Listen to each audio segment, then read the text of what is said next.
here on Lifestyle Network.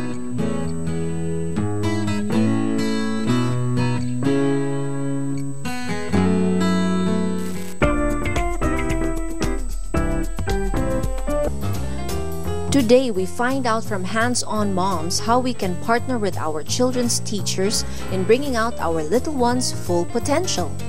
Then we take a colorful trip from the playroom to the classroom, where we discover the power of toys in nurturing young minds. While our children learn their lessons in school, we brush up on our parenting know-how, only here on MomWorks.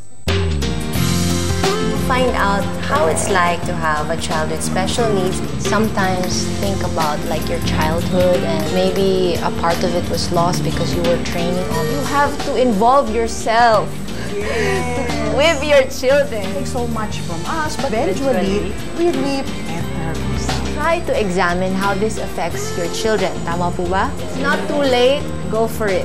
You can make it happen. One rules the home and the other takes charge of the classroom. Though being a parent and being a teacher are two different things, both share the task of taking care of kids. And today we discuss how these two people can join forces for the good of their children. We're talking to two lovely moms. One is Michelle, and she used to be a flight attendant. Yes. So Michelle, what do you do now? I'm a mom, 2 kids, 2 boys. I'm a wife. I'm a preschool teacher, and sometimes I do commercial modeling. Wow, dami naman. Talagang multitasking. Yeah. Where do you teach? I teach in Toddlers Unlimited. It's a school for 6-month-old kids to 5 years old. Oh, galing. How about you, April? Well, I just resigned.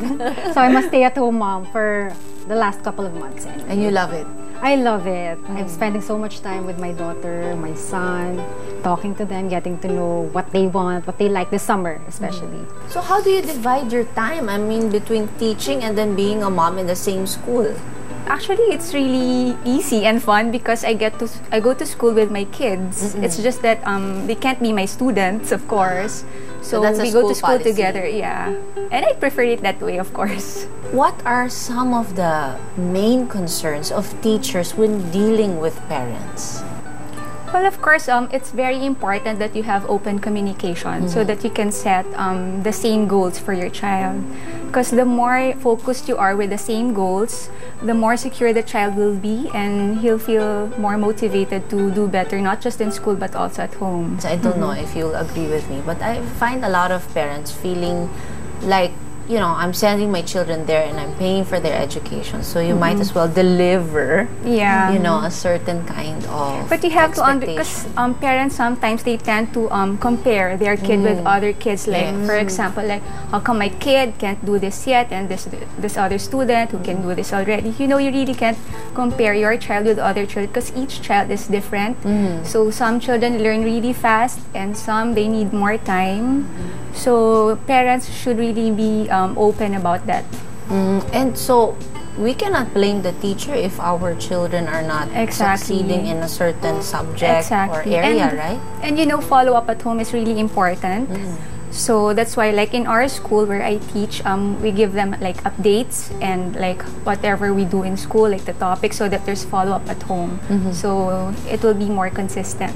As a mom, do you have expectations towards your children's teachers? Well, it's harder because when you're a teacher, you kind of know already, like for a specific age group, you know already what to expect. That dapat by this age, he knows already what he knows already to do this thing. So, but with me, I try not to pressure them, and it's an advantage for me, of course, because like as a teacher and as a mom, I kind of know like what are the things that they have to do already at this certain age, and if I get to notice like their weaknesses, their strengths, their interests, and whether it may be exceptional, normal, or worrisome, I kind of know like the tools to help them improve and develop. Well, it helps that you have a degree in child psychology. Yes. But not every mom has that degree. Exactly. So listen up, parents, because this is already something that you can learn from a teacher and a mom. How about you, April? Do you attend PTA meetings? Yes, I always make time. And mukhang hands-on na hands-on I am. I have to be honest. I'm very... Hindi ka naman OC, ha?